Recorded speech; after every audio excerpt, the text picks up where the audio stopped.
I'm Anton Prokofiev, working for StarCraft, and I'm going to share our experience in building automated admin system in Erlang. Let's start.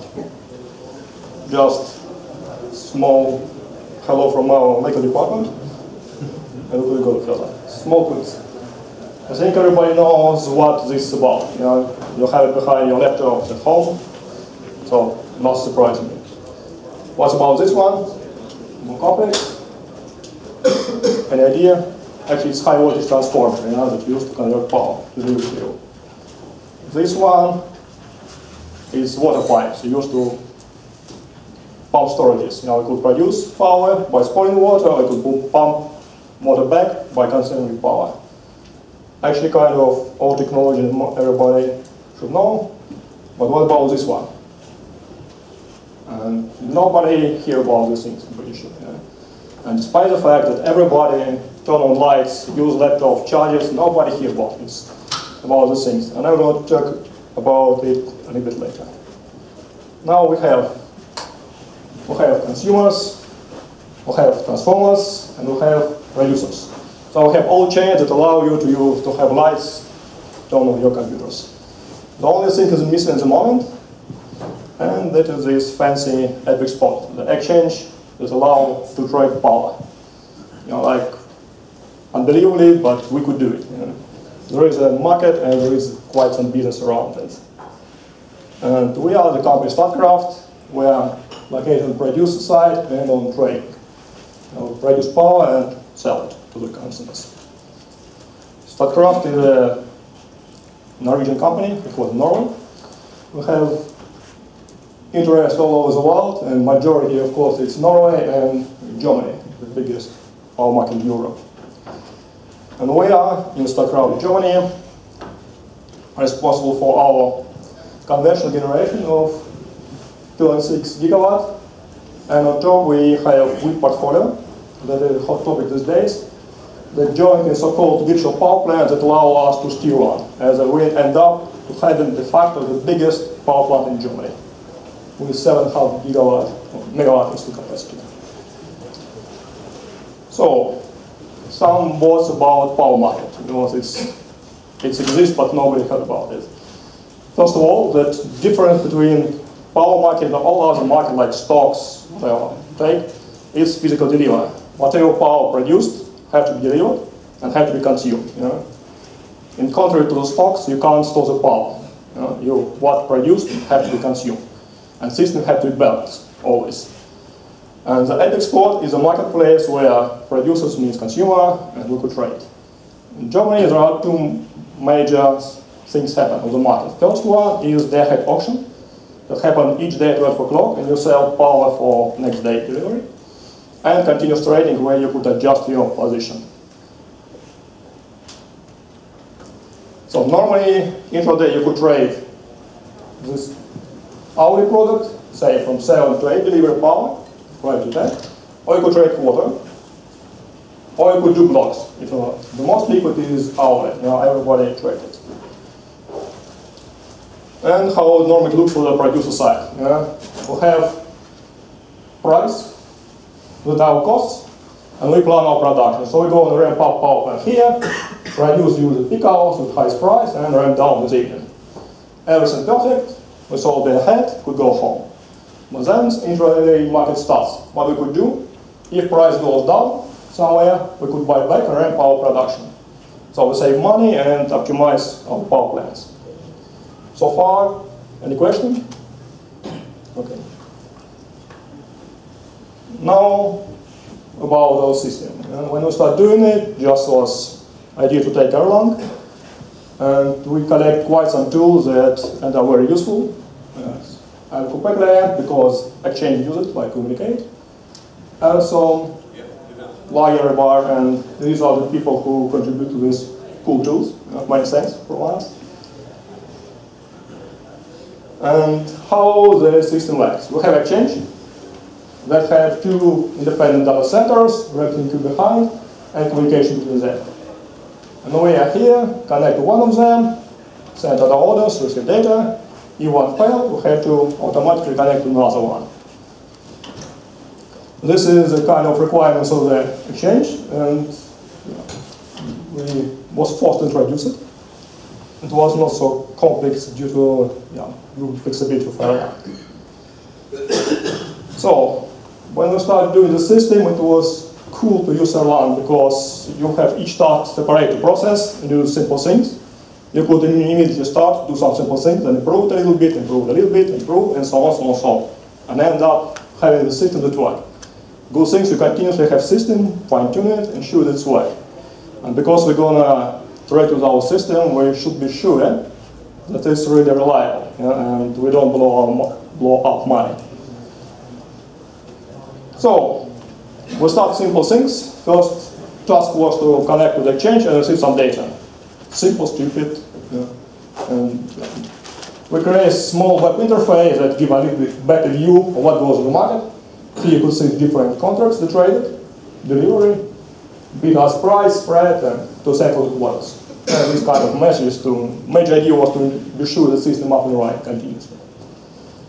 Yeah, it was, we used it for quite some time, just for information purpose, helped a little bit, and major thing is that we were sure that our communication part with the exchange are stable. Because sometimes the exchange shut down, restart, they do some maintenance, and system was managed to automatically connect to the exchange, so we don't have to care.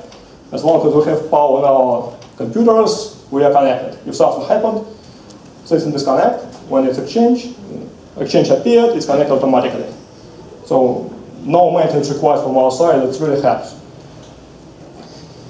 So then we start to expand our system. So we have the core part, that's responsible for communication.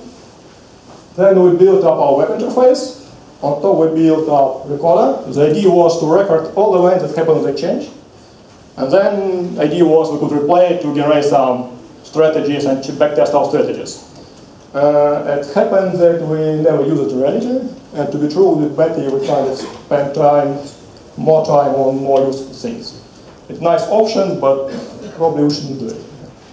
Then we built up our bots that do the trades and some statistics model, to evaluate what they do and control them. And this is how our core system looks like. We have supervisor, XML login server is responsible for connection to the exchange, broadcast server that broadcast message to all interested parties. So this is a standard part that handles contracts, public trades, out trades, on trades, order books, and the recorder was intended to record everything. Then XML to record converter that do the cause exchange use XML over RabbitMQ protocol. We have to convert this XML to normal records in Erlang and vice versa. Okay, was simple, quite efficient. When we were testing it to get access to the exchange, to be pre-qualified, we find out that on test exchange at least, we receive mail for messages. Nobody knows why they were there, but they were there. And what happened, as you expect, we receive wrong message, we crash, everything's perfect so far. And when we propagate the crash, all the system crashed, and restart. Simple and efficient. I like it personally. No problem at all from my side. But then people from exchange call us, okay, we don't like it. The connection should be alive. You're not allowed to reconnect. Okay, but it's much more simple. No, okay, we don't care. So the idea that login server should survive the crash. And the problem was we was already kind of developed system. It wasn't used for some time for us. One had to rebuild it. Okay, fortunately, with Erlang, it was quite simple. We just add one more supervisor, and if it's crashed, it don't propagate, and we don't care. So we have our connection alive. If other part is crashed somewhere here, it's restart and don't affect the connection. And it was just a few lines of code to change, and we are really impressed. It's really, really good.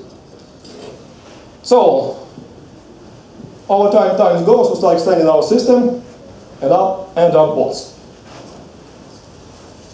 to do something useful for it. And first version, to be careful, requires user confirmation. Whatever happens in the change, if both things would have to make trade, a fancy message pop up, and user have to confirm. Right.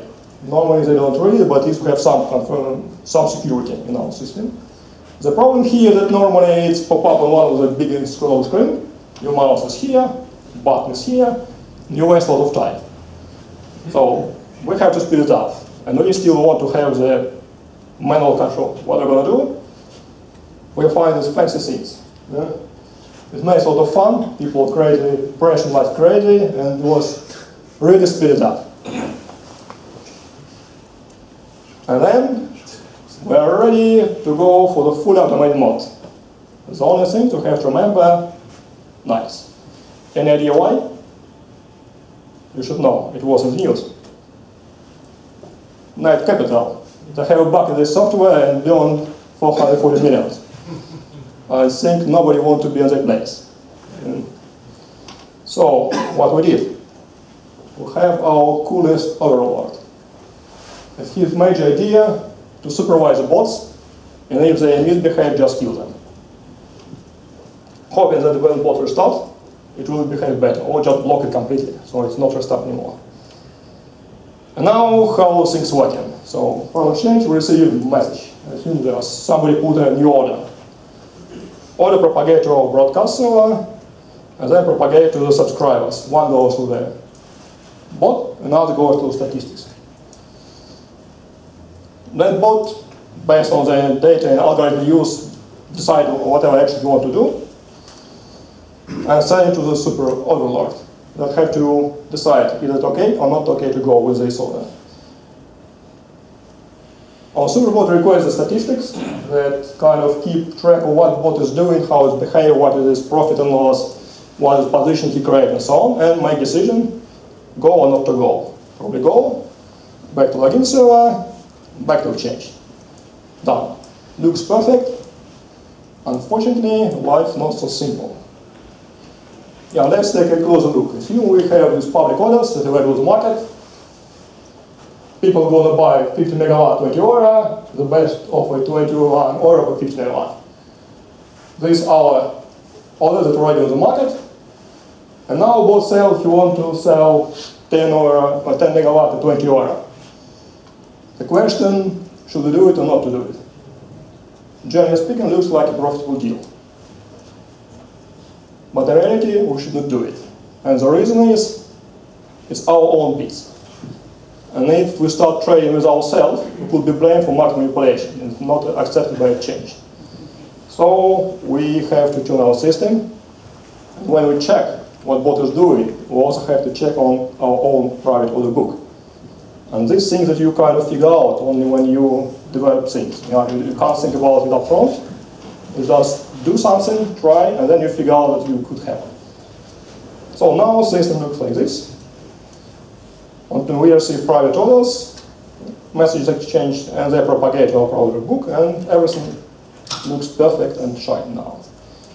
Unfortunately, it's also not so easy. When we design a system, we have kind of pitch in mind, yeah? That we have just stream of events, nicely granulated all the time, yeah? We receive changes, process, propagate, decision make, and state of the system defined anytime. I kind of have a background or deal a lot with databases and with transactions, always know the state of the system is fixed. But reality is different. You're never sure what is there where. You're never sure when you receive message from the exchange. You're never sure how it will be processed, what time will happen where, and who will receive message when and what. So we have to turn our system one more time, and what we did, we start doing check on private order books that will have action, and on top we start cloning it. So what we're doing, we de facto update our market states based on our estimates. We think if we send order to the market, they have to be there, despite the fact that we don't get it yet. It could take some time to deliver. It has to be there, so we put it there.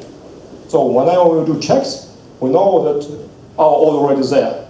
And now when order arrives, we just cancel action that we artificially introduce and have the now state confirmed by the market.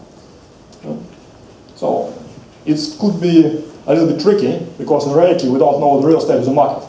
Could be already executed, could be not. But it's our best estimates. And it's really hard to change your mind to start thinking about, not about what's the state, because it's not known, but what it could have to be or could be. You kind of have a projection of the state of the market.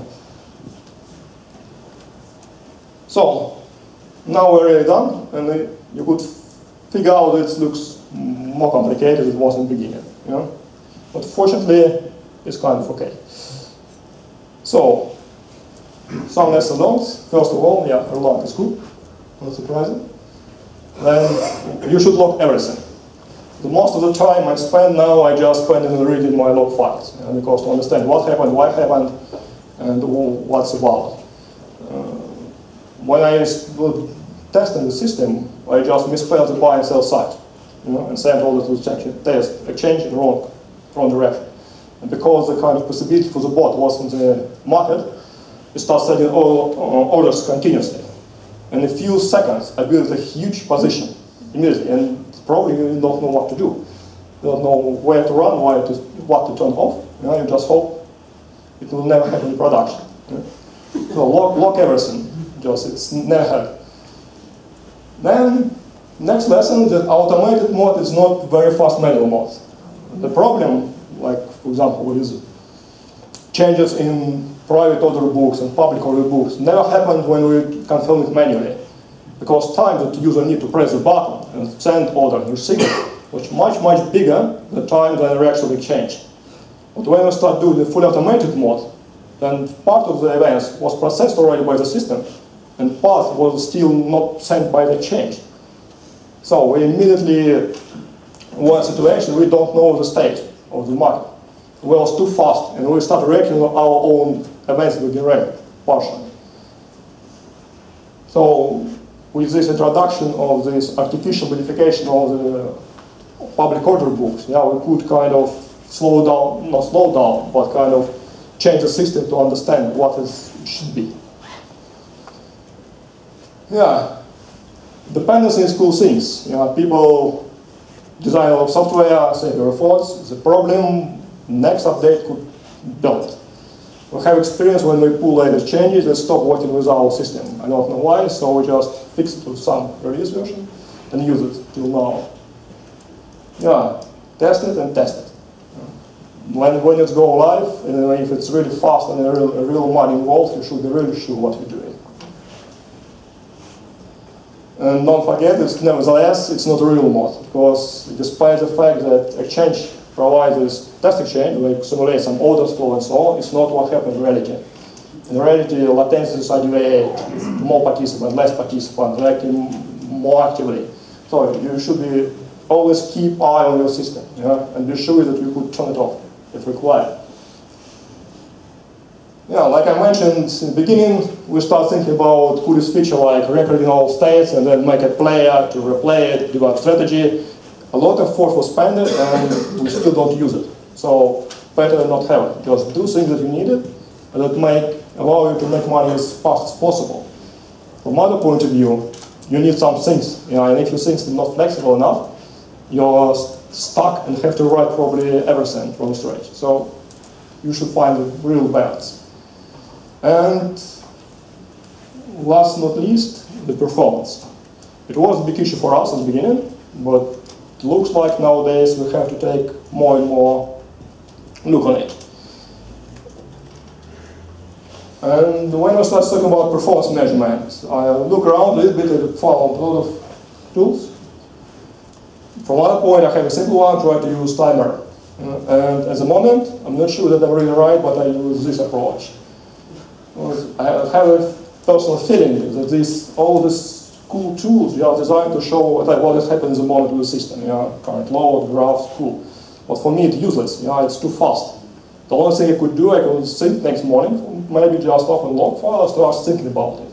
So what I really need, what is really used, just a system that allows me to analyze.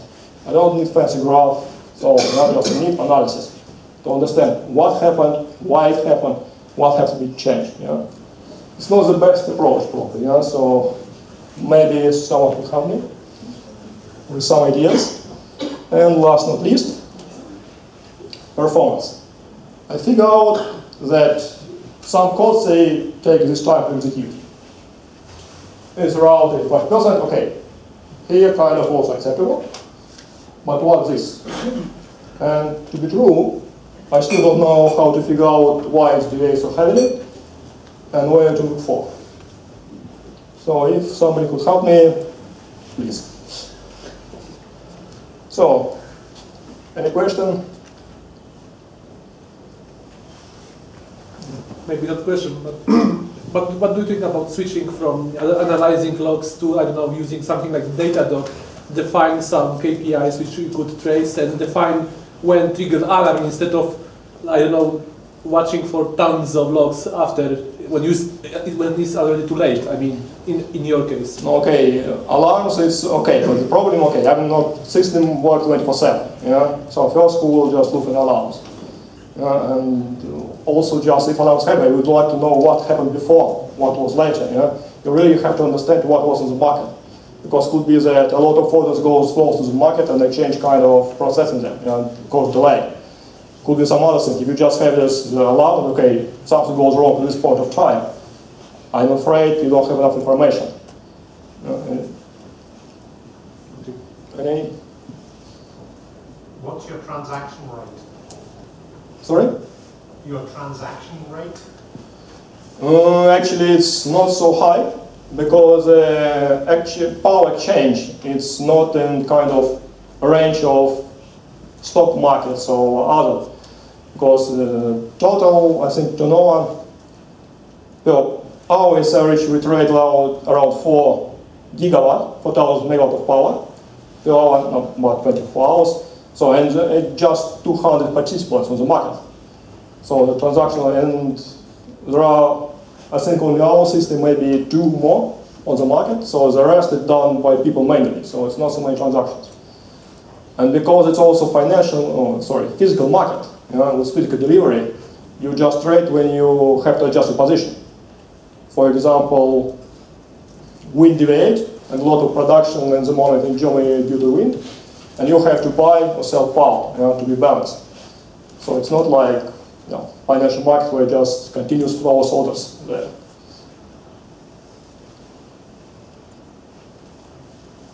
Any more? Okay, then thank you very much.